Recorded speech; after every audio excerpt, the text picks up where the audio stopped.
Olá, sejam todos bem-vindos a mais um episódio do nosso 193 BombaCast, o podcast da Fundação de Apoio ao Corpo de Bombeiros. Lugar onde você ouve histórias e histórias, sabe um pouco dos bastidores do Corpo de Bombeiros.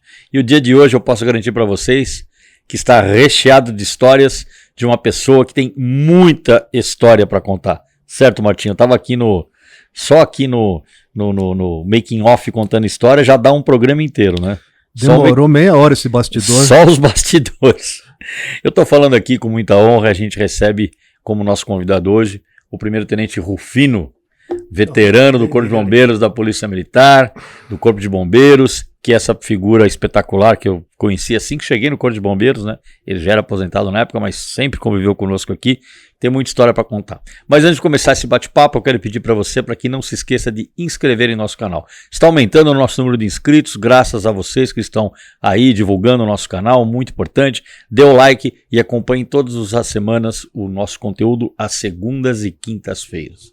Tenente Rufino, muito obrigado por dispor do seu tempo, ter aceito o nosso convite, vim contar um pouquinho das suas histórias, da sua experiência. Boa tarde. Boa tarde. Muito obrigado por vocês terem uma atenção, lembrar dos veteranos. Tem muita gente aí que tem histórias e é bom que essa turma nova saiba alguma coisa que se passou, que hoje é diferente, mas no tempo da força pública as coisas eram bem mais difíceis. Sem dúvida. Sabe o que acontece, Rufino? Essa molecada que está aí acha que as coisas aconteceram do dia para a noite, né? E é importante pessoas como você, né, veteraníssimos nossos, que vêm e resgatam um pouco por que as coisas estão assim. Tem uma história, tem um caminho, tem muita batalha e muita dificuldade foi enfrentada, né, Rufino? Você entrou na Força Pública em que ano? 1952. Em 52. 22 de agosto. De 52. E você Fiz a escola na academia, naquele tempo era todas as escolas lá no Barro Branco. E depois eu fiz escola de cabo, saiu um concurso para o Corpo de Bombeiros, cabo especialista em salvamento, e como eu era um bom nadador, conhecia alguma coisa já de mergulho e salvamento aquático, prestei concurso e, graças a Deus, fui classificado em primeiro lugar em todo o estado de São Paulo. E você já foi para o GBS naquela época? Já vim para o GBS. Na sua época ainda era a Companhia de Salvação, né? Era a Companhia de Salvação. Quarta Companhia de Salvação. Era a Companhia de Salvação. Até eu vendo aquilo lá no carro, escrito Companhia de Salvação, aí eu falei com o comandante do bombeiro, que era Hermínio de Melo Gaia. Comandante, isso aqui dá a impressão que é coisa religiosa. É alma, está salvando alma. O senhor não quer dar uma olhada nisso? Modificar para salvamento? Aí ele... tá bom. Só que no dia seguinte já chamou o tenente responsável pelas pinturas dos carros, tenente João Bidim, troca tudo. E aí trocou, ficou serviço de salvamento. Salvamento. Que ano que você veio para o bombeiro, você lembra? 54, fevereiro de 54. 2 anos depois do seu ingresso na Força. Porque eu pedi para vir para o bombeiro quando saí da academia. Mas só eu, de 40 e poucos homens, era um agrupamento, só eu fui mandado para o batalhão de guardas. E todos os bombeiros, os soldados, os meus colegas, foram nomeados no Corpo de Bombeiros, gente que não queria nem saber de bombeiro. E você queria? E eu queria, era a minha paixão. Eu entrei na Força Pública. Para ser bombeiro? Era o caminho, eu quero ser bombeiro. Aí fiquei 2 anos no Palácio, 1 ano e 9 meses no Palácio do Governo. E aí pedi Campos Elíseos na época, né? O comandante lá do batalhão de guardas, né, da comandante da primeira companhia, e eu pedi para ele me mandar para o bombeiro. Ele disse, faz o requerimento. Aí eu peguei e fiz um requerimento pedindo. Era um direito que eu tinha, de que ele não vai me mandar. Ele já tinha mandado me prender por coisa muito pior, só que não conseguiu, né? E aí eu fiquei sabendo que tem uma história de cadeia nessa conversa aí. E aí eu fiz o requerimento, pedindo transferência de acordo com o regulamento da Força Pública na época, né? Hoje a Polícia Militar. Fiz o requerimento pedindo transferência para o Corpo de Bombeiros ou baixa da polícia, né? Aí ele pediu a minha expulsão da polícia por não ser adaptável ao serviço público e militar. Judiação, né?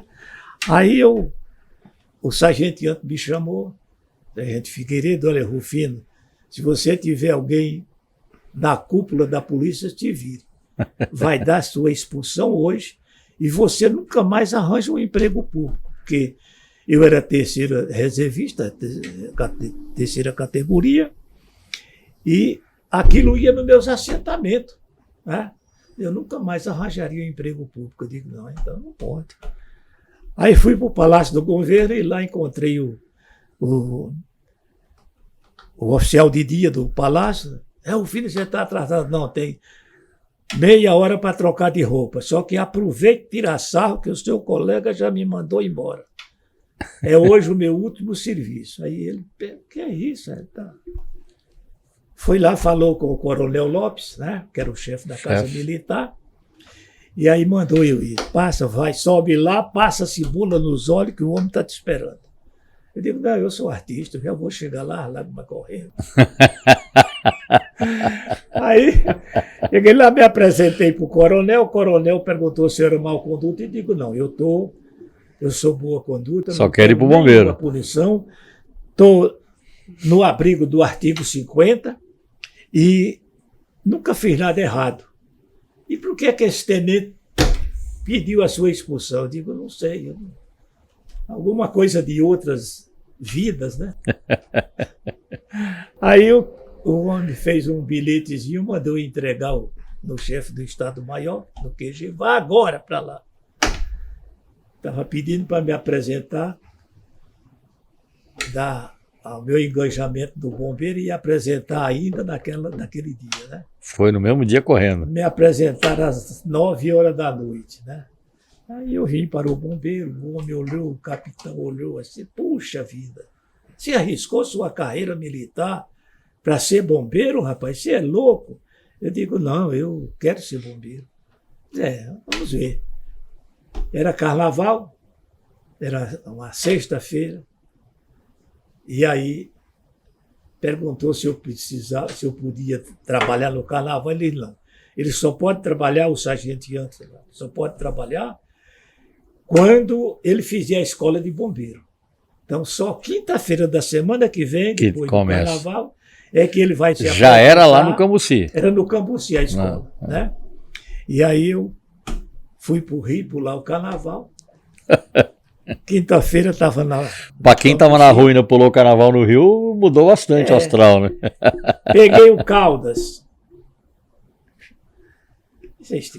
Peguei o Caldas, que estava chorando porque não tinha sido classificado na escola de oficiais, né? E aí, diga, vamos pular o carnaval, quando a gente voltar a gente resolve. E ver Deus como é bom. O meu bilhete no trem, para ir para o Rio de Janeiro, na cadeira de um coronel do Exército. Né? E aí, quando começamos a conversar, e você, não, eu sou polícia, mas eu vim para o bombeiro agora, e etc. E esse rapaz, ele prestou exame para oficial, passou, mas não foi classificado. Coitado, é filho de um sitiante lá de Piracicaba. Aí, qual é o seu protocolo? Aí o Caldas deu o número do protocolo. Vão pular o carnaval, que quando voltar vocês têm novidade. E aí, quando nós voltamos, tinha uma ordem na polícia inteira para todo mundo que tinha encaminhado requerimento para promoção, para curso, concurso, era para ser aprovado. Aí o Caldas foi para a academia. Que história, e graças a Deus saiu o coronel. Herói. O Caldas, o grande herói.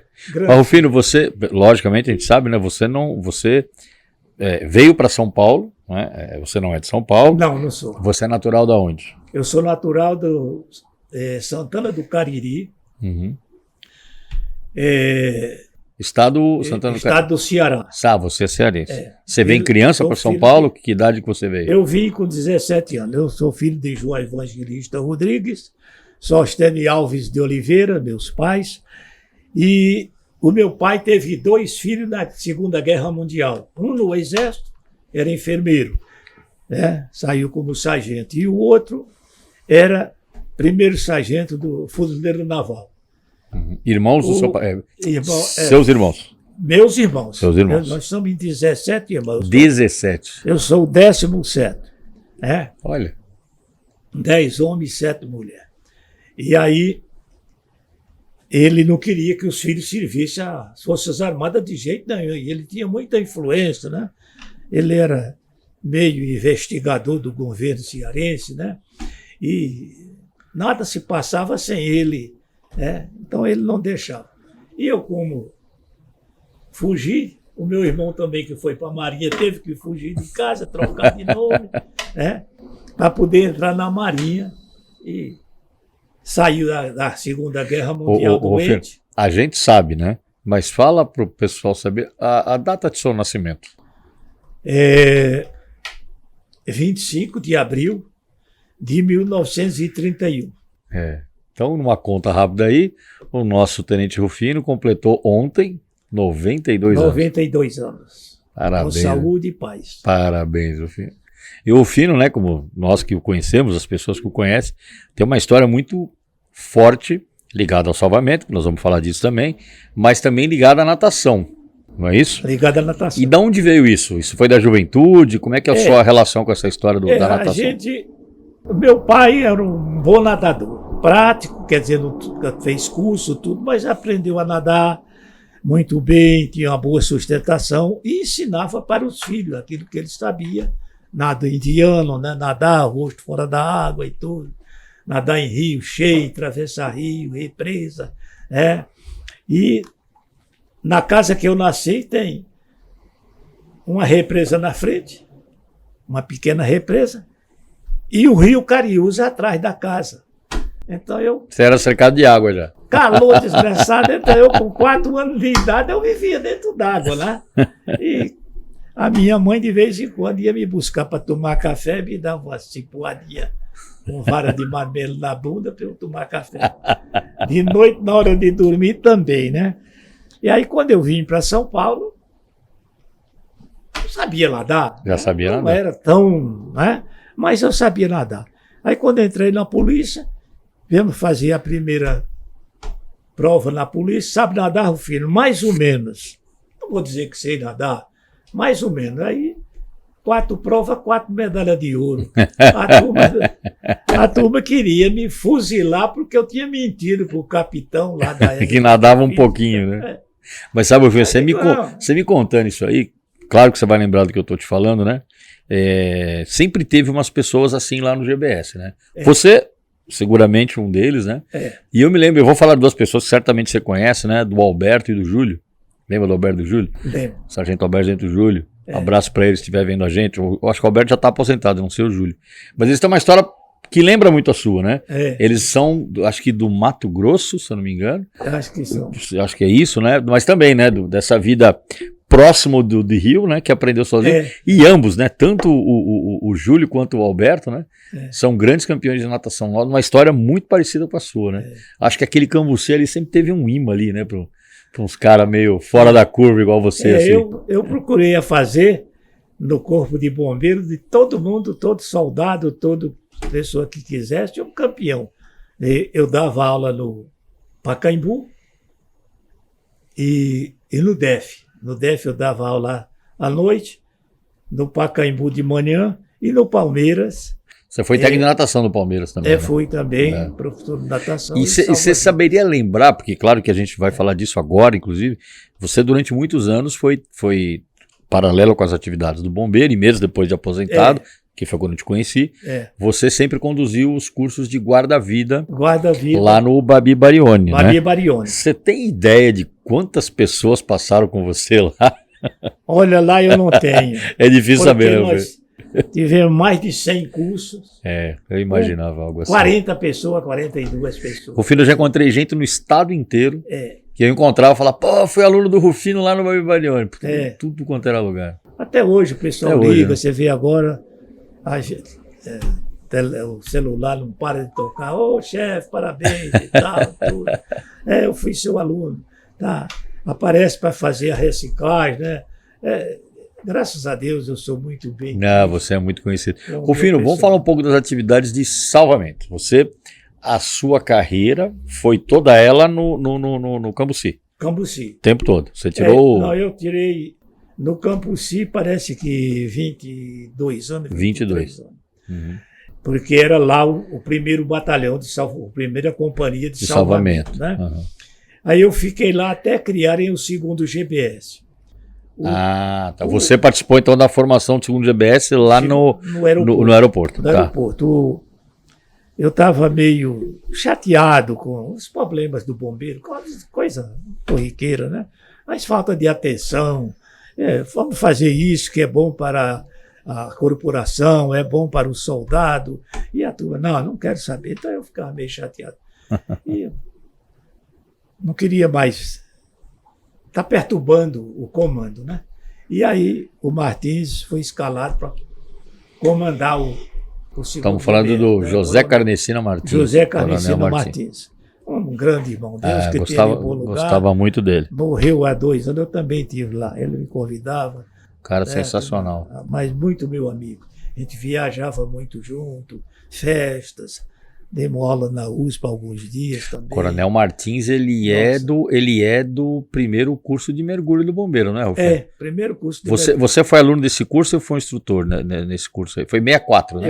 Eu fui o primeiro curso, eu fui auxiliar. De instrutor. Em 64. Porque 60, por aí. Eu sei, esse aí eu sei porque nós comemoramos, você vai lembrar, nós comemoramos os 50 anos lá quando eu estava no comando. Eu me lembro que fiz um curso no Rio de Janeiro, né? Com um professor que era brasileiro, mas morava nos Estados Unidos. E aí ele veio dar um curso de mergulho no Rio. Eu descobri, fui lá, fiz o curso com ele, e aí trouxe ele para cá. Tenente Godoy, que já deve ter falecido não faz muitos anos, né? Uhum. Ele era primeiro tenente na época. Apresentei ele para o Tenente Godoy conversou com o comando e aí ele veio e deu aqui o primeiro curso e eu fiquei como auxiliar dele. Foi aquele curso que durou 6 meses, né? Por aí. Foi mais ou menos isso. A gente pesquisou uns anos atrás, ele começou em 64, final, e acabou em 65.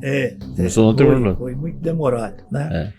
E muita gente não sabia nadar, não sabia usar snorkel, a maioria não sabia usar nadadeira, foi difícil, né? Mas graças a Deus o pessoal saiu todo bem.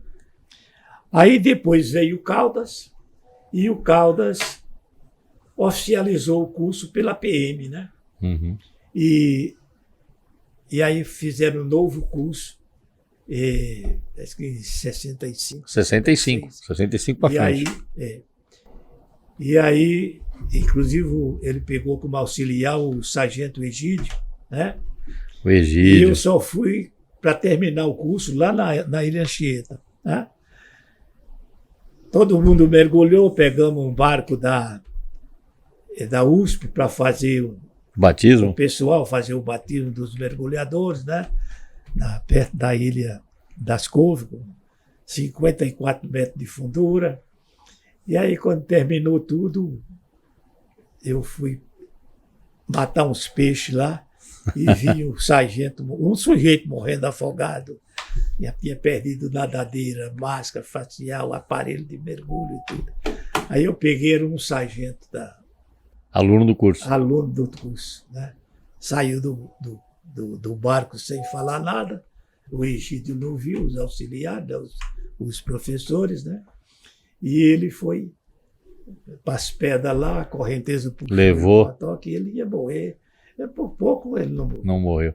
E a gente tem que lembrar, né, Rufino, que essa época o mergulho era o mergulho raiz, né? Porque eu cheguei a pegar. Não tinha colete equilibrador, né? Não tinha. Não tinha nem o babador, eu acho que essa época ainda, né? Não tinha. Usava o cilindro, usava o cinto lastro, a máscara, o snorkel e nadadeira. E era isso, né? Era só isso. Se acontecesse alguma coisa, o material era todo muito Pesado, velho, né? De Pesado, aço, ó. era muito pesado. Se acontecesse qualquer coisa, a turma tinha instrução. Olha, Larga larga o o cinto, aparelho, larga isso e fica sem nada. E sobe. Mas Eu peguei, Rufino, eu cheguei no bombeiro no começo da década de 90, né? Eu peguei a transição, eu ainda usei o babador, que já foi uma evolução depois, né? Lembra do babador? Aquele colete que só pegava a parte da frente? Eu tenho Que essa salvava a pátria, né? Mas não era um quebrava colete o que galho, quebrava né? o galho. Mas eu peguei esse aí ainda, no começo dos anos 90, né? Mas a sua época ainda era um troço muito mais raiz, né? Vamos dizer assim. Nossa, era muito difícil o material, era tudo importado. Você lembra do Cláudio Guardabassi e do Rafael? O Rafael hoje está morando na Itália. A gente fez uma entrevista aqui. O Rafael Guardabassi, o Rafael... Guardabassi, né? Não, o Cláudio Guardabassi, né? O Cláudio, você lembra? E o fugiu lá do Rafa agora.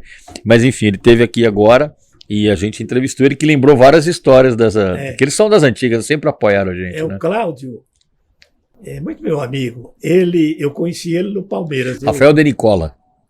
O De Nicola, que trabalhava com o Cláudio Guardabassi. Nós entrevistamos ele aqui. Eu sei que o Cláudio, ele estava tinha fazendo um filme de uma moça que caiu do trampolim, coisa assim, no Palmeiras, né? E ele controlando, aí deu o aparelho para a moça que nunca tinha usado nada, mergulhar. Aí eu vi aquilo lá, eu era o diretor, o líder dos salva-vidas do Palmeiras, né? Aí cheguei vendo moço, sim. Você vai matar essa moça. É 5,5 metros de profundidade. Deixa ela comigo. Eu vou dar uma pequena instrução para ela, mas ela vai aprender a usar esse material. Né? Pelo menos colocar e saber tirar, se for preciso. Aí ele ficou bem sem graça, né?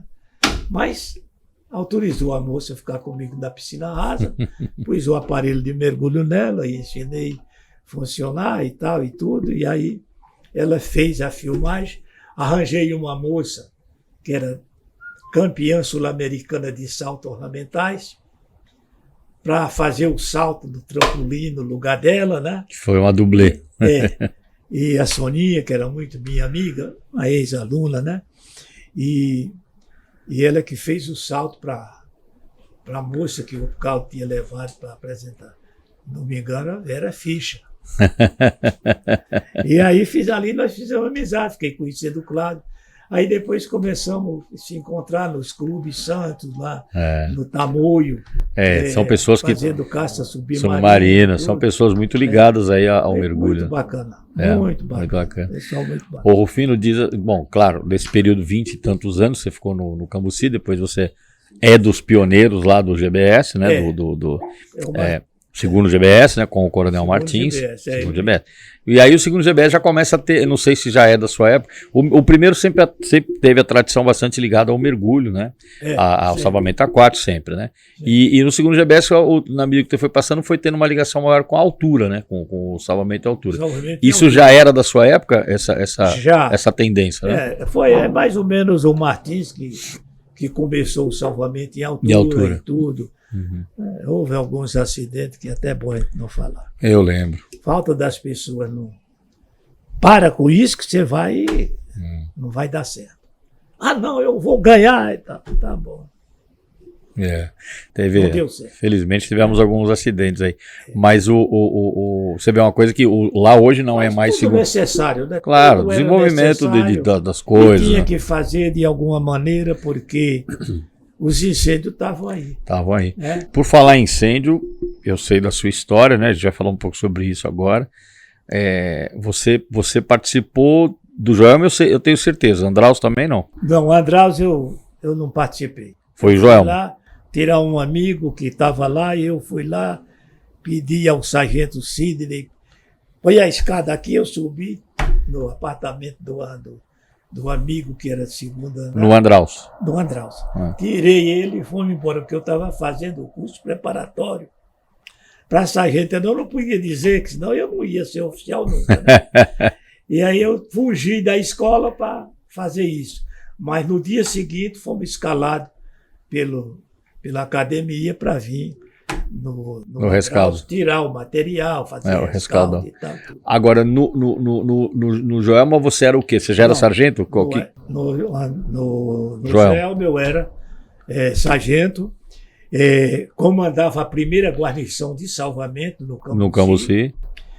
Ouvi a notícia pelo rádio, a Jovem Pan, o Milton Parron, dizendo que tinha um princípio de incêndio no Joelma, e eu conhecia o prédio, porque eu vinha de Santa Amaro, deixava o meu carro ali e vinha para o centro da cidade fazer o que precisava fazer. Você costumava estacionar o carro lá? E deixava o carro estacionado lá, porque pegava a 9 de julho e estava em casa. Né? E aí, a minha esposa ia vir naquele dia fazer as coisas aqui, né? No centro, pagar as contas de banco, etc. E naquele tempo tudo era pessoalmente. E tinha que vir aqui no centro. A gente falava, eu lembro eu pequenininho, falava, tem que ir na cidade. Não era assim que falava? Tem que ir na cidade. Eu sei que, quando eu vi aquilo lá, chamei o pessoal que eu era o responsável pelo condicionamento físico da tropa e tenho mandado todo mundo trocar de roupa para a gente fazer a educação física, né?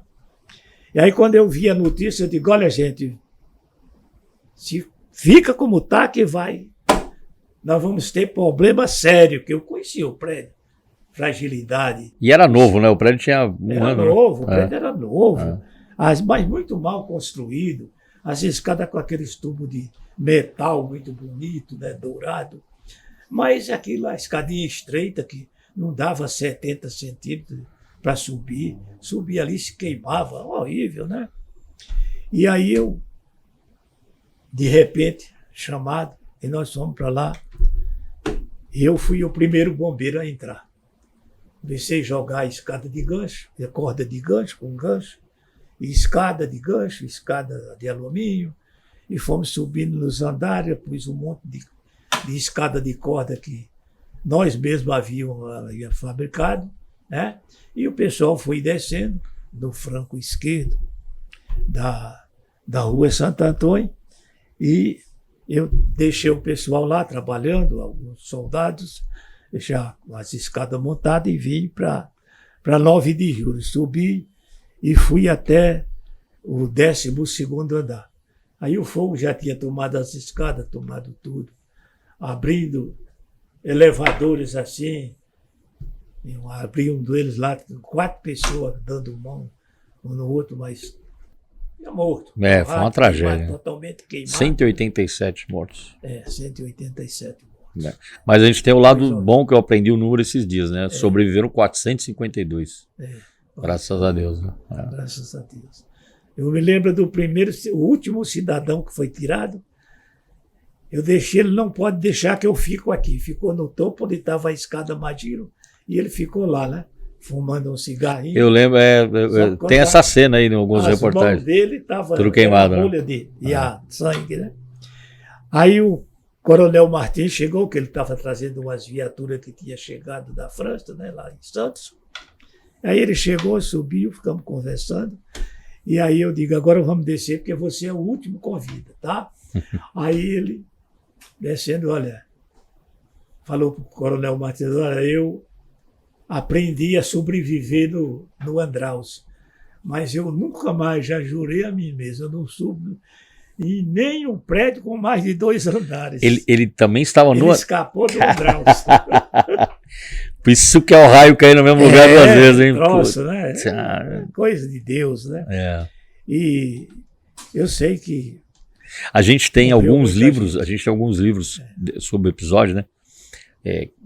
E tem um da Edna Klein, né? Que é uma moça que eu acho que eu já vi até você contando essa história. Foi uma moça que pulou para chegar na escada, né? E ela conseguiu, na época uma jovem, né? Ela saltou, né? E foi segura por alguém na escada. Conta essa história para nós aí. Ali teve 2 moças que foi salva na escada. Uma, ela desceu, caiu na escada, ela e mais 4 pessoas. E desceram aquele rolo de gente um por cima do outro. Mas sobreviveram essas pessoas? Sobreviveu. Acho que morreu um senhor, mas a moça sobreviveu. Ela bateu Quer dizer, ela pulou de um andar mais alto do que estava a escada, na escada, não é? Na escada mais giros. E aí quando descendo aquela gente, eu estava descendo com uma pessoa nas costas, estava todo queimado e eu ajudava as pernas dele para descer o degrau. E naquele momento eu gritei para o rapaz que estava do meu lado, eu digo, segura que morre. Segura que você morre. E aí veio aquele rolo de gente, ela bateu em mim, eu segurei, tentei segurar, mas era muito peso, né? E aí conseguiu jogar ela para o lado de um cabo do bombeiro que estava lá e ele segurou ela, né? Salvou. Ela conta no livro dela. Salvou-se. Ela conta isso no livro dela. Agora teve uma outra que eu tinha posto uma falsa baiana, enrolei as cortinas, fiz uma falsa baiana, 2 andares, ela segurou lá e veio descendo. Desceu muita gente que tinha força, desceu, né? Mas ela, pouca força, mulher, moça nova, devia ter uns 14, 15 anos. E aí ela caiu no topo da escada, bateu o queixo, abriu aqui a mandíbula, aqui, sangue para todo lado, e ela pegou o corrimão e foi embora. Tinha uma pessoa na minha frente, eu disse, deita na escada. Ele não deitou, ela bateu nele e voou para o ar. Eu estava com a perna trançada já no degrau da escada, tirei o corpo todo fora da escada, abracei ela e fiquei de pendurado de cabeça para baixo pela perna direita. Né?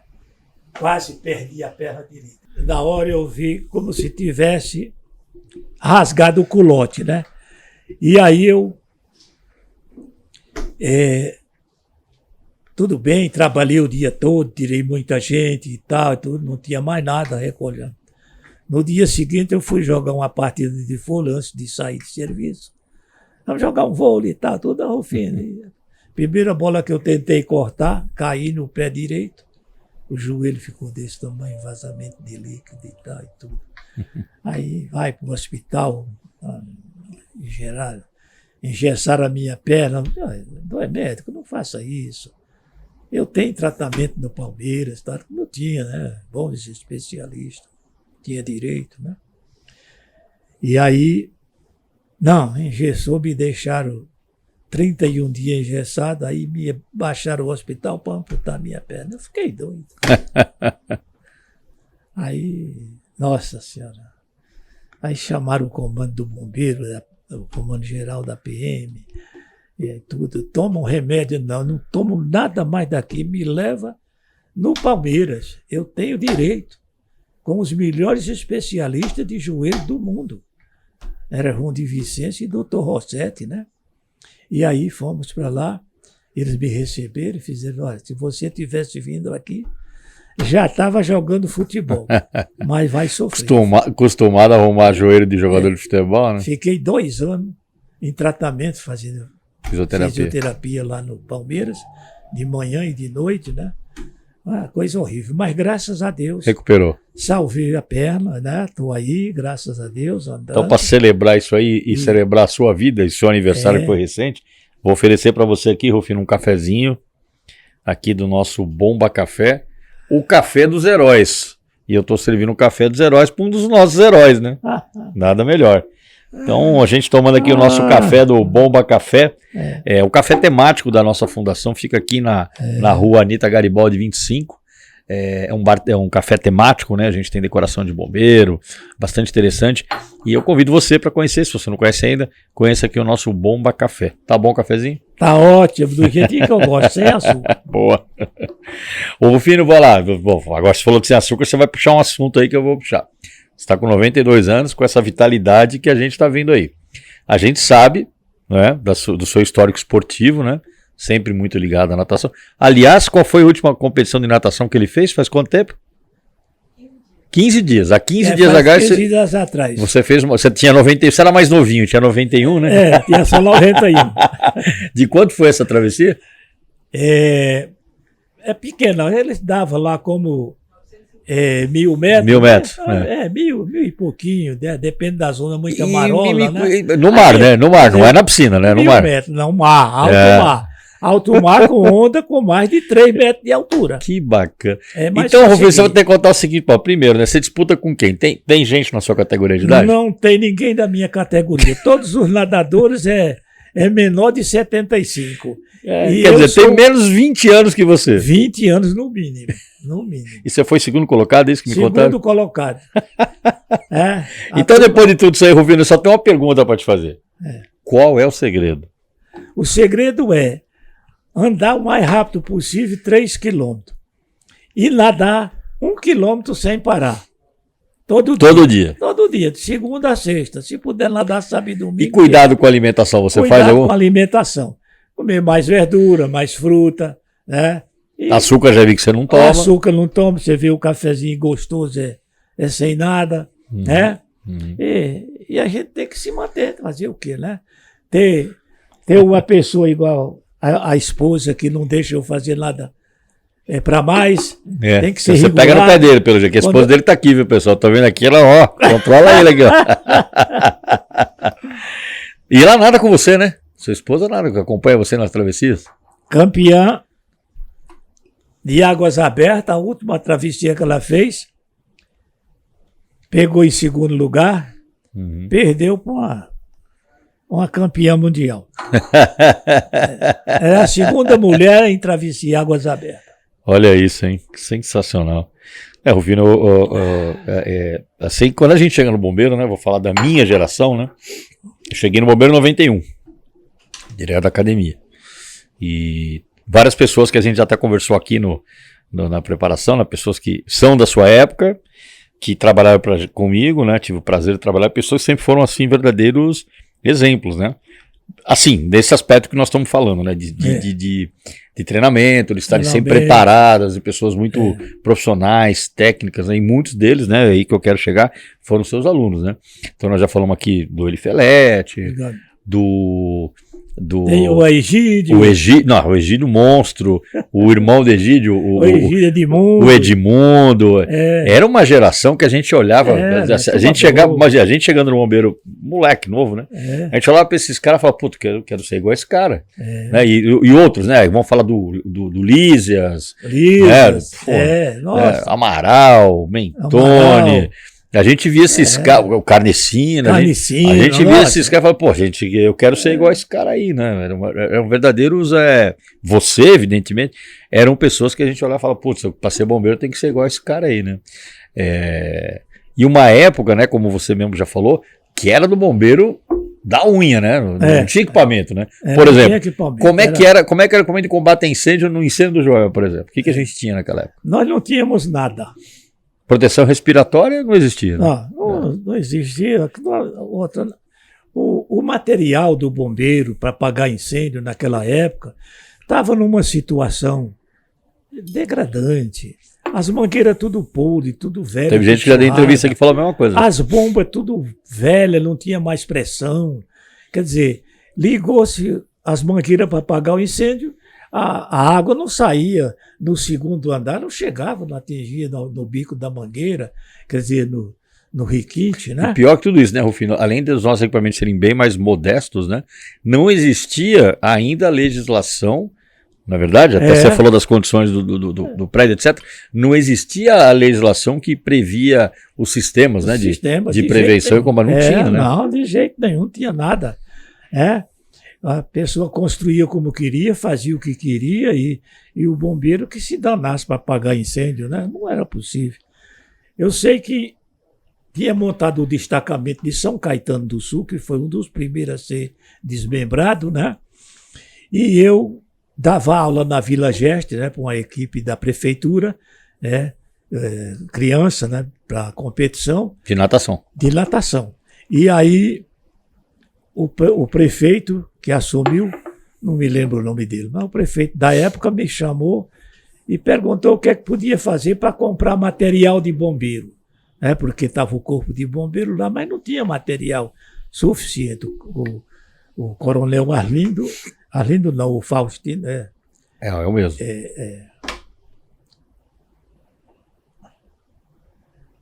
O comandante que foi criar. E aí. Criar você está dizendo você está falando do destacamento do ABC. Do ABC. Não era o Celestino? Celestino. Coronel Celestino. Né? Tá ajudando. Na época. Sabe que eu sei essas coisas? Porque eu já ouvi muita história aqui. A gente vai aprendendo também. É muita coisa. E aí o Coronel Celestino, eu liguei para a prefeitura, o prefeito estava, por sorte, eu pedi a ele, manda o material do bombeiro, porque o material nosso não tem condições de apagar o incêndio. Isso quando eu estava saindo do quartel, que eu sabia que o nosso material não tinha condições. Uhum. Aí ele pode deixar, Rufino, eu vou mandar. E mandou o Celestino com a bomba 1, primeira bomba jata no Brasil, porque era proibido comprar material de outro país, né? Tem que ser ordem dos Estados Unidos. Nos anos 70, né? E aí ele era envolvido com o Partido Comunista, tal, tudo, né? E comprou o material. As medidas que na época era a bomba jato, que era o melhor material que existia no mundo, né? E o mais barato. E ele comprou mangueiras de lona dupla com emborrachada internamente. Deu um avanço bastante grande na parte. Nossa, foi. Você sabe, Rufino, que muita gente. Desculpa, pode continuar. Nós ligamos as bombas do bombeiro. Quando ligou, a água não saía lá, as bombas não tinham força. Aí chegou as bombas de São Caetano, a bomba 1 e as mangueiras de São Caetano. Aí, vamos tirar isso aqui, tudo desarmar e montar isso o material. Isso estamos falando do incêndio do Joelma, certo? Isso, já no Joelma, ali no Joelma, né? Aí o Major Piccoli, que era o comandante da operação de incêndios, olha, liga assim mesmo. Aí, o capitão mandou, o que é que o sargento não vai fazer, né? Liga. Aí liguei, estourou as mangueiras tudo. Aí tira toda aquela sujeira e instalamos as mangueiras de São Caetano, material de São Caetano, 2 linhas duplas, 2,5. Ligamos a bomba e aí ela jogava água lá no teto do prédio. E aí, 5 minutos depois, não tinha mais incêndio. Só que não tinha mais ninguém vivo, quase. Você sabe, quem tirou. Quem não tirou, tinha morrido queimado. Você sabe que você falou do Coronel Celestino, né? E pessoas que a gente já entrevistou aqui falam dele assim, que era realmente uma pessoa muito diferenciada, não era? Era uma pessoa muito bacana, muito querida, muito humilde, muito inteligente, né? E foi um cara que colaborou muito, né, com a evolução do bombeiro. Ele fez muita coisa, né? Infelizmente, fazer o quê, né? Você sabe que às vezes nem sempre é ouvido, né? Eu tive há pouco tempo no Rio, eu participei fui lá fazer uma visita na LAAD, que é uma feira de segurança, foi agora, esse mês ainda, começo do mês. Feira de segurança que tem uma grande feira. E lá eu encontrei algumas pessoas bastante antigas aí, fornecedores do bombeiro, né? Que já tiveram fábricas de caminhão na época, né? Nos anos 70 e tal. Um deles é o Marcos Junqueiro. O Marcos Junqueiro também está a sua idade, é um pouco mais. O Marcos Junqueiro está com 80 e alguma coisa. Puxa, mas ele fala do Coronel Celestino com uma empolgação, né? Ele conviveu com ele, né? Putz, fala. E assim, eu falo, poxa, eu queria ter convivido com o Coronel Celestino, porque realmente. O Coronel Gil, quando veio aqui, falou muito dele também, né? A gente entrevistou o Coronel Gil. Mas eu acho que é assim, pessoas como você e outros, né? Que num determinado momento da história do bombeiro, pela capacidade, né, pela vontade, né, e principalmente pelo amor que tinha o Corpo de Bombeiros, faziam a coisa acontecer, né? Sem dúvida. Porque apesar das dificuldades, era na coragem. Coragem, né? Esforço, às vezes até gastando dinheiro do próprio salário e comprando material para ajudar a evolução no Corpo de Bombeiro, dar como exemplo, olha, fizemos isto, com o nosso trabalho, com o nosso suor, com o nosso dinheiro. Você sabe que a gente tenta fazer isso até hoje, viu, Rufino? Porque, lógico, as gerações vão mudando, nós sabemos disso, né? Mas até hoje, né? Eu tive a felicidade de comandar a escola por 3 anos, né? E uma das coisas que a gente fazia com o recruta que chegava lá é o seguinte, você vai ficar aqui 1 ano, né? Cerca de 1 ano, formação, né? Alguma coisa essa turma tem que deixar de legado na escola. Não importa o que seja. Nem que fosse pintar um prédio, mas alguma coisa tem que fazer. Por quê? Porque esse sentimento que vocês tiveram a vida toda, né? Que eu acho que é importante manter no bombeiro, perpetuar. Sem dúvida. É o sentimento de falar, pô, isso aqui é nosso, nós temos que cuidar disso aqui. Temos que cuidar. Se a gente não cuida, fica meio ruim para quem vem, né? Então, se hoje tem muita coisa boa no Corpo de Bombeiros, na Polícia Militar, Segurança Pública, é porque alguém se sacrificou para ter isso. Né? Sem dúvida. Olha que um soldado escreveu um documento pedindo helicóptero para o Corpo de Bombeiros, para a Polícia Militar. É muita audácia, né? Mas vamos lutar. Né? Ô, Rufino, eu sei de uma história, eu não peguei isso aí que eu vou perguntar, mas eu sei que você pegou, né? Uma época lá no Salvamento, em que o alojamento, ele não era, essa história o pessoal mais novo não faz nem ideia, né? Mas o alojamento ele não era por posto de graduação. Não era. Não. Como é que era o alojamento lá no GBS? O alojamento era um galpão grande no chão, abaixo do nível do rio. Não, eu tô dizendo assim, depois que passou essa fase, reformaram lá, tinha o galpão que era ali na esquina da Zé Bento com a... Depois foi feito o quartel. Mas eu digo, naquela época que tinha a viatura de salvamento, né? E em cima tinha o alojamento. E quem dormia no alojamento? Não era dividido por sargento, cabo soldado, dividia por guarnição, não era isso? Guarnições. Não dormia... Era, por guarnições. Quer dizer, o cabo, soldado, o sargento dormiam... Era o sargento, cabo, soldado... E era a equipe toda ali. Dormia no mesmo alojamento. No mesmo alojamento, era. Vocês imaginam, para a época isso era uma grande inovação, né? Porque dentro da estrutura militar sempre foi assim, né? O cabo e soldado dorme aqui, o sargento dorme aqui, separado, né? Separado. E essa inovação que o salvamento fazia de fazer quem dormia junto, a equipe, não é? A equipe. Era uma equipe para estar ali, conversar, precisar de alguma coisa, o soldado precisava, a gente estava junto, né? Quer dizer, conhecia o cara ali na convivência, sabia né? a vida dele. Isso né? fazia alguma diferença na hora do atendimento? Fazia, sem dúvida nenhuma. Fazia. Na amizade, o respeito que o soldado tinha com a gente, né? E depois a gente ficava aquele malandro que não queria ser bombeiro de verdade, a gente descobria, né? Olha, você convivia. Infelizmente você vai para um outro batalhão, vamos trocar você por outro, né? Não tem o espírito de bombeiro. Não tem espírito de bombeiro, então já viu, né? Eu tive um exemplo quando fui comandar o Guarapiranga, 42 homens me deram para eu comandar lá. Você inaugurou o posto Guarapiranga? O posto de Guarapiranga. Você inaugurou, né? Eu que inaugurei. Ali era a década de 70 já, né? Não. Negócio por aí, 70. Tinha até... Você era da época que tinha o hidroavião lá, né? O hidroavião que pousava lá no... o hidroavião foi um pouco antes da criação do posto, né? Mas foi mais ou menos, se não me falha a memória, o quartel foi construído em 70. E 66 que nós fomos para lá numa casa alugada. Não tinha o posto da Robert Kennedy. Né? Então, quando eu cheguei lá, havia pagar aluguel da casa, 600 mil cruzeiros naquela época. Digo, gente, com esse dinheiro eu era construtor, construava para mim, mas era coisa pequena, mas eu sabia o valor. Né?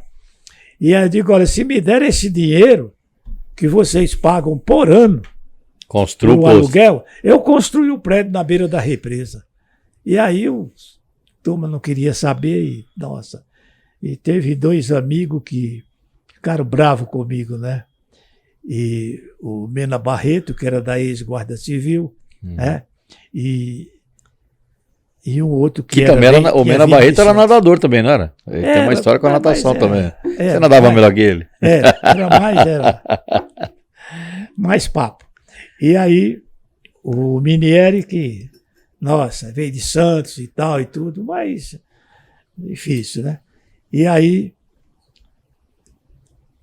quando eu comecei a pedir ao comando, fiz um projeto, apareceu um pessoal eu devo ter esse jornal em casa, e perguntando como salvamento e tal, tudo, eu dei uma demonstração, e eu queria fazer isso aqui para o povo de São Paulo, quer dizer, paulistano não tem praia, então a gente fazer praia lá do clube do Santa Amaro até o Clube Paulista, fazer praia, pôr areia, trazer areia de fora, pôr aqui na praia, fazer um troço limpo, bonito e entupir os buracos, né? E aí peguei um trator, passei, o prefeito me deu um trator, a represa estava vazia, eu meti o trator, entupi tudo quanto era buraco. Todas as valas no pessoal afogava buraco lá. com 11 metros de fundura, abandonado, porto de areia, né? Passei o trator, deixei tudo com 80 Lisinho. centímetros, liso, bacana, né? E aí denunciaram para o comando, para o dono da Light, né? Era Light Polvo, né? E aí veio um general de exército fazer uma revisão lá no Guarapiranga. Pegou lá no... Eu sou da Light e tal, fiscal, né? Falou quem era, né? Mas aí levei ele para mostrar o que eu tinha feito. Tampou os buracos, Com as valas, autorização, né? com autorização. Pondo as bandeiras no lugar perigoso com autorização do diretor da Light lá, que era um engenheiro, e aí muito meu amigo e tal. E aí ele viu tudo, né? E aí identificou-se para mim que era o dono da Light do Brasil, né? Era quem mandava, e me elogiando pelo que eu tinha feito. Salvou vida, né? Vixe, nossa, aquilo foi. Apareceram lá no quartel, o mineiro colambou comigo com a epipe. Vocês estão pensando, esse posto não vai sair nunca. Eu jogo minhas estrelas no lixo. Isso ainda era a casa alugada, não era o quartel. Era a casa alugada ainda, né? E eu estava tentando construir o prédio, né? E aí, estava com a documentação e tudo bem. Aí, ele foi embora. A turma sargentada, pô, chefe, o senhor agora, eu era subtenente na época, né? O senhor foi a subtenente, ficou frouxo, digo, eu vou brigar com o capitão, por quê? Não, tem que respeitar o homem. Claro. Vamos dormir, amanhã a gente conversa, amanhã é outro dia, tá? E aí, fiquei no destacamento até 11 horas da noite, tinha um contato com o governador do estado para eu ir tomar um cafezinho com ele à noite. Aí fui na casa dele, mostrei o projeto. E se souberem que eu vim aqui, me fuzilam. No dia seguinte, ele chamou o Alcione e o comando-geral da PM, no Palácio do Governo. Eu quero o projeto Guarapiranga e 24 horas para começar a construção do prédio. Aí já viu, né? Tá? E o Rufino pedindo esmola nas firmas, né? Clube de tijolo e etc. Na época tinha o Santa Paula ali do lado. Né? Santa Paula. Santa né? Paula e Arte Clube. Na Avenida Atlântica, né? Aí,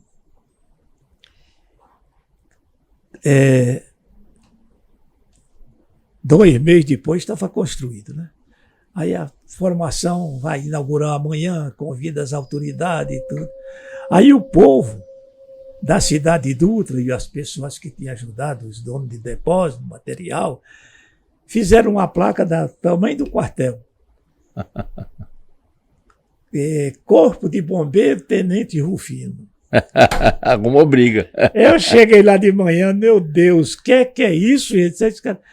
Não, Rufino, deixa aí. Era um grande amigo do governador que tinha arrumado tudo e tinha feito aquilo. Eu digo, não, vamos tirar isso urgente, que já daqui a pouco o homem está aí.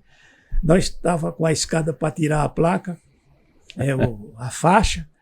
Aí o homem chegou, o Coronel Gabete chegou. Coronel, infelizmente... Isso não fui eu. Não somos nós. Eu não quero saber disso. Eu estou fazendo uma coisa aqui, é para a Polícia Militar. Aí ele mandou tirar tudo e pôr lá. Nem bombeiro pôs, eu escrever lá. Polícia Militar. Né? E aí ficou assim, até muito tempo. Depois pintaram aquilo tudo. Mas tem as coisas que a gente... Você sabe, Rufino, você está contando do Guarapiranga, né? Estou lembrando, quando eu cheguei no Bombeiro, um dos meus primeiros estágios foi lá no Guarapiranga, né? E eu peguei lá a época do verão. Do verão. Calor, né? Que a represa fervia, né? Nossa Senhora. Fervia. E eu me lembro de um sábado, tinha prevenção com bote. Na época a gente já tinha moto aquática, né? Começo dos anos 90, as primeiras motos aquáticas, né? O jet ski. E o pessoal apitando e trabalhando. Só que aí que acontecia? O banhista, ali nas praias do lado, dificilmente dava afogamento porque tinha prevenção. Mas tem aquelas praias que eram do outro lado. O cara ia lá e morria afogado. Eu lembro que num plantão que eu tirei lá, num sábado, e aí trazia pro quartel, né? Ia lá resgatar, fazer um mergulho, de ter 4 afogados num sábado quente, né, de calor daqueles de verão. Ou seja, o guarda-vida lá trabalhava pra caramba, né? Era sem parar, né? Ali tinha que ter uma dedicação tremenda, um respeito tremendo. Quantas vezes eu chegava, o menino estava almoçando, eu digo, deixa eu dar uma volta com a lancha. E aproveitava e às vezes pegava a gente afogando. Querendo atravessar a represa. Sem condições nenhuma, já, se não pegasse, morria mesmo. Morria no meio ali. Não tinha dúvida. Muitas vezes, olha, você nasceu de novo, porque não é sempre que você vai nadar que existe um salva-vidas com uma lancha rápido, né? Que era a Mahash 19, era a única. Tinha 2 barcos de alumínio e a lancha. Eu ainda lembro dessa lancha. A Mahash 19. Isso, eu lembro dessa. Ela não operava mais quando eu cheguei no bombeiro, mas ela estava lá ainda. Agora tem material moderno, jet ski e tal. E sempre, eu me lembro que quando eu fiz o curso de mergulho, a gente mergulhava na Guarapiranga, né? Mergulhava ali perto da Ilha da Formiga, né? Sempre tinha lá. A Ilha das Formigas ali, eu não mergulhava, porque ali tinha 10, 11 metros de fundura. Era de Passo Rio ali, né? De Passo Rio. A gente põe uma corda lá, umas boias, e a turma fazia o primeiro mergulho com mais de 9 metros, ali era 10 metros, 11 metros. Você sabe que hoje o curso é na ESB, né? Então usa muito a represa de Mariporã, né? Mas até muito pouco tempo atrás o primeiro mergulho até era lá, né? Eu sempre levo o salva-vidas do DEF, o curso a gente leva. Agora a represa de Santa Marta está muito poluída, né? Então a gente, que até era bom para mim, porque eu chegava ali, o pessoal do quartel todo mundo me conhece, e aí me ajudam e tal. Então eu levava para lá, mas agora eu estou levando na represa na Billings. Você está ativo no curso ainda? Ainda, tá? Se Deus quiser. Se Deus quiser, nós vamos voltar para o DEF, graças a ela, que é uma heroína, não pode. Quando eu for embora, ela vai ter que assumir. Rufino incansável. Que bom. Precisa, né? A gente sabe. É uma coisa que a gente está fazendo, é para o bem de todos, né? Para o bem. Rufino, eu posso dizer o seguinte, como eu já disse, hein, eu sei que você teve aluno no Brasil, eu falei de São Paulo, mas você teve aluno do Brasil inteiro, que eu sei, né? E muitas vezes eu viajando e como oficial do bombeiro, ou viajando de férias, que a gente vai num clube, vai num hotel, e aí alguém fica sabendo que a gente é bombeiro e tal, mas muitas vezes fala, poxa, eu fui aluno do Tenente Rufino, mais um, né? Ou seja, você indiretamente já salvou muita vida nesse Brasil afora, hein, Rufino? Graças a Deus. Graças a Deus. Poucas vidas eu vi morrer. Graças a Deus. Porque chegava muito tarde, não tinha jeito, né? Quando eu pedi o helicóptero para o Corpo de Bombeiros, para a Polícia Militar, era isso, levar a pessoa mais rápida lá na Lapa, levar lá na Mariporã, né? Você sair daqui e ir até a Lapa, levar às vezes 1 hora, né? 40 minutos de carro, arriscando a vida, e um trânsito danado, né? E chegava lá. Por isso só foi ter helicóptero em 1982. E hoje a gente tem um comando de aviação no estado inteiro, uma coisa espetacular. Né? Tinha um capitão do exército que queria me fuzilar, acabar comigo. Caiu um prédio em Piracicaba. Pô, já contaram essa história aqui. É o Comurbi. Nossa Senhora, e o homem... Contaram essa história aqui já. O homem demorou 40... Foi ontem, né? O homem demorou 72 horas para chegar com o helicóptero para tirar o cadáver. Eu já tinha tirado já. Você sabe quem contou essa história? Conurba, né? Conurba. É o prédio Conurba de Piracicaba, não é? Isso. Ontem nós entrevistamos o Coronel Sendim. E o Coronel Sendim contou... Eu não conhecia essa história do prédio de Piracicaba. E ele conta uma história, olha que coisa, Rufino. O pai dele, o pai do Coronel Sendim, tinha uma livraria nesse prédio. Ele contou, né? O pessoal que vai assistir a entrevista com o Coronel Sendim vai ver. E foi na hora do almoço que o prédio caiu. E o pai dele tinha ido almoçar em casa. Quando ele estava chegando, estava na praça, né? Pegando a chave para abrir a loja, o prédio caiu. O prédio caiu. Olha que coisa. Você vê, eu tinha pedido o helicóptero, né? Um processo.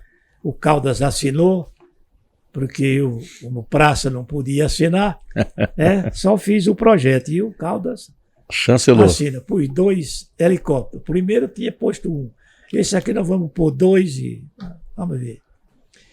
E aí ele foi chamado do QG, deram uma prensa danada nele. Ele falou: Rufino, eu falei que foi você que pediu para eu assinar e eu não sabia o que era, assinei sem saber. Eu digo: deixa comigo.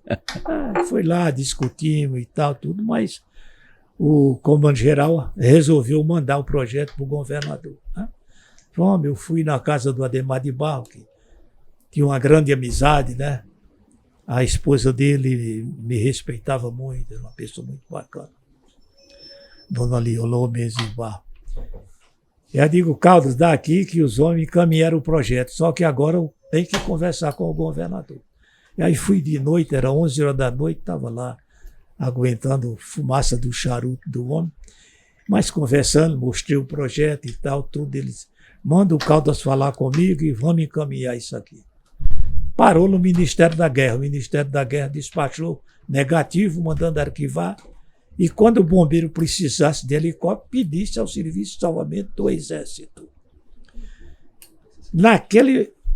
Chegou o documento, o Jonas Flores, que era o chefe da casa, da seção técnica, né?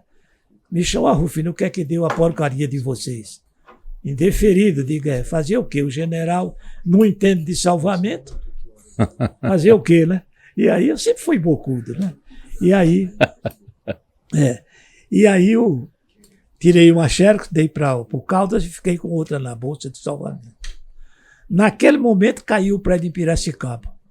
O comando me chamou, que era o Paulo Marques, né? E aí, seu Rufino, prepara um agente preparado. Ele já está preparado. Tem 32 homens que fez o curso do DEF agora. E é só o senhor mandar. E aí fomos para lá. Aí tem os 2 tenentes que querem ir, o Martins e o Caldas. Ele está. Aí chamou os tenentes, conversou: qualquer coisa me avisa. Aí fomos para lá.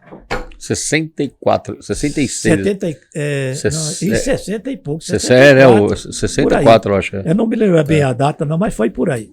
E aí, chegamos lá, tinha um corpo espetado lá no 12º andar, mas a nossa escada não chegava nem no 10º, era 9 andar, ela não dava mais.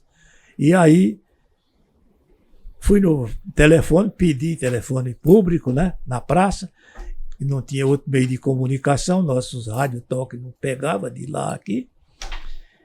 E aí ele pedi para o comando, contei a situação e pedi para pedir o helicóptero do Exército, né? E aí esperamos 42 horas, não apareceu ninguém. Meia-noite eu subi lá, não tinha ninguém na cidade, tiramos o corpo, eu, o Caldas e o Campos, que era sargento, motorista, né? Subimos lá, tiramos o corpo e 72 horas depois chegou o helicóptero. Nossa, o homem bravo. Aí me chamou, eu tinha encontrado um corpo, estava tirando, já estava morto. Tá. E aí limpei tudo, mandei os meninos chamar a ambulância para pegar aquele carro de cadáver, levar para o necrotério, né, da cidade. E aí fui atender o capitão. Chegou lá, ele queria saber quem tinha pedido. Eu digo: fui eu, capitão. Me apresentei para ele direitinho e tal, tudo, que eu sempre fui disciplinado, só que não pisa no meu calo que eu viro o bicho, né? E aí, só podia ser isso, vocês não entendem, são analfabetos em salvamento, ignorantes. Olha, as piores coisas. Estava o Tolosa, que era capitão, e o capitão da rodoviária comigo. Ouvindo aquilo lá, digo: ô, Tolosa, é seu colega, capitão, degredindo a nossa corporação. Cala a boca, Rufino. Não, cala a boca nada. Meti a mão no bolso, puxei o documento. Meti na cara do capitão do exército, piloto, né? Você sabe ler, está aqui, eu estou cumprindo a ordem do seu comandante maior. Eu não estou fazendo à toa, eu entendo de salvamento em helicóptero, tanto quanto você ou mais. Para mim, você é um coitado. Dá licença que eu tenho que fazer. E aí saí, fui tirar o corpo da moça, né? Tudo bem. Daqui a pouco chegou o Tolosa e o filho se considera preso. Vou lhe recolher para São Paulo preso. Eu digo, não vai não. Eu recebi o comando aqui de 2 coronel. Comandante-geral da PM, e eu acredito nele. E no coronel, comandante-geral do bombeiro. O senhor não pode me dar ordem de preso. Leia o regulamento interno do Corpo de Bombeiros, que tem alguma coisa errada. Acho melhor. Estou com 32 soldados aqui do salvamento. Eu não estou aqui para brigar com ninguém, capitão. Mas se for preciso. Aí ele parou, chamou os 2 sargentos que estavam com ele, foram embora. O telefone tocou, era o coronel do bombeiro, né, o comandante do bombeiro. O filho está acontecendo. Se você está estressado, está doido, eu digo não. O senhor vai ler o meu relatório. Eu estou fazendo tudo o que posso para tirar os corpos. Se tiver estressado aqui, não sou eu. Mas o senhor vai ler meu relatório. E aí, fique aí que a semana que vem eu mando alguém lhe substituir. Aí mandou o Caldas para lá. Caldas ficou no meu lugar, mas eu tinha tirado o último corpo, que era da família Dedina, era um dos donos do prédio, né? E aí, eu ia-me embora para São Paulo, cheguei, entreguei, só que no meu relatório estava a verdade escrita de tudo que eu fiz, da hora que cheguei até a hora que saí, assinado pelo juiz de direito, escrivão de polícia, o promotor público, o padre e um delegado, e o delegado titular. É. Ô, Rufino, deixa eu falar uma coisa para você. A gente, uma linda do mundo, né? Muitas e, histórias. Eu só fui elogiado. Até o general de exército elogiou. Mandou um elogio, só que o documento sumiu aí. Eu procurei para pôr no livro e não achei, viu? Pois é, você tem um livro. Você tem um livro contando todas essas histórias. Eu tenho um livro aí, pô. Tá aí o livro do Rufino? Se não tiver, a gente arranja outro. Tá aí o livro dele? Como é que chama o seu livro mesmo, É Maré Alta.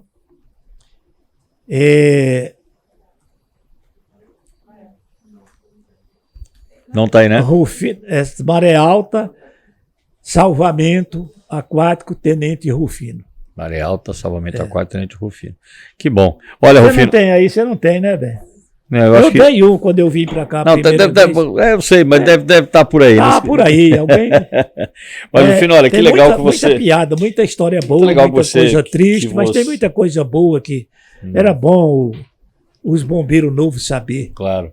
Mas a gente está tendo essa oportunidade. Eu digo sempre o seguinte, Rufino: o que a gente está fazendo aqui é um registro histórico, né? Porque a partir de agora, essas imagens que vão para a plataforma do YouTube e são para sempre, né? Vai ficar na nuvem. Então, se alguém, provavelmente daqui a 100 anos, alguém pode ouvir essa nossa conversa e fazer um resgate histórico. Mas o que eu quero dizer é que você tem muita história, claro, né? Afinal de contas, são 92 anos, né, vividos, né? E dessa aí uma grande parte no Corpo de Bombeiros, numa época muito dos primórdios do bombeiro, né? Muito interessante. Então eu queria, antes de mais nada, te agradecer por você ter disposto do seu tempo e vindo aqui bater esse papo com a gente, contar a história, resgatar um pouquinho do que você viveu, né? E vive até hoje, aos 92 anos de idade, impressionante. E eu deixo assim, já finalizando, né? Nesse agradecimento, eu vou te fazer uma pergunta, tá? Para você responder. O que o Tenente Rufino, né? Que contou sua história aqui pra gente, o que ele diria, o que ele diz pro jovem que está hoje entrando no Corpo de Bombeiros? O que você falaria para ele? Se desse um conselho para ele. É um conselho que eu sempre dei para os meus alunos de fora, civil, para entrar no Corpo de Bombeiro. Estudem, levem a sério o curso fundamental e secundário.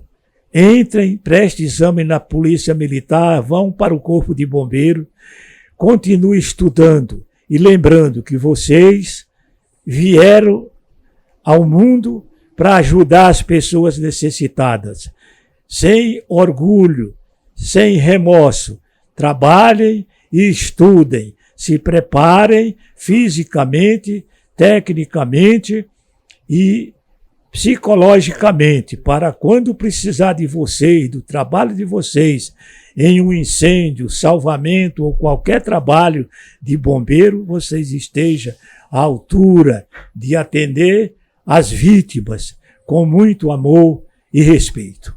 Muito bom, muito obrigado. Olha, ó, para quem está no nosso curso de formação aqui, ó, e quer chegar aos 92 anos e com sucesso, tá aí a fórmula. Rufino, olha, não sei como te agradecer, muito obrigado. Eu tenho certeza que esse bate-papo foi muito legal. As pessoas que puderam nos assistir, vão compartilhar, acho que dessa minha opinião. E venha sempre. O café do Bomba Café, o café dos heróis, tá te esperando aqui de portas abertas quando você quiser vir aqui. Muito obrigado. Espero encontrar com você numa travessia. Eu pretendo fazer uma travessia aí de natação, quero nadar do seu lado lá. Ótimo. Se qualquer coisa você me salva. Esse foi mais um 193 BombaCast. Muito obrigado por você ter acompanhado a nossa programação. Não se esqueçam, inscrevam-se no nosso canal, dê o like e estamos aqui, sempre com muitas histórias e histórias. Muito obrigado, até a próxima. Grava de novo, Pavão, passou um helicóptero. Eu ouvi, cara. Vamos lá. Vai? Pode ir. E esse foi então mais um episódio recheado de histórias e histórias do nosso Tenente Rufino. Muito obrigado por você ter acompanhado o nosso programa. Não se esqueçam, muito importante, inscrevam-se em nosso canal, acompanhem sempre a nossa programação. Muito obrigado, até a próxima.